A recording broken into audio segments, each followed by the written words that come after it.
Russian Iskander tactical missile launch.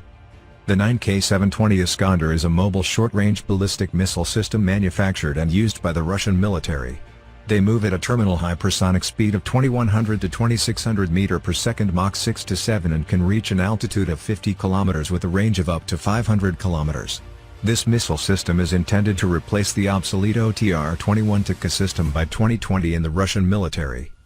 The Iskander has several different conventional warheads, including a cluster munitions warhead, an upgraded fuel air blast warhead, a high-explosive fragmentation warhead, an earth penetrator for bunker destruction and an electromagnetic pulse device for anti-radar missions. The missile can also carry a nuclear warhead,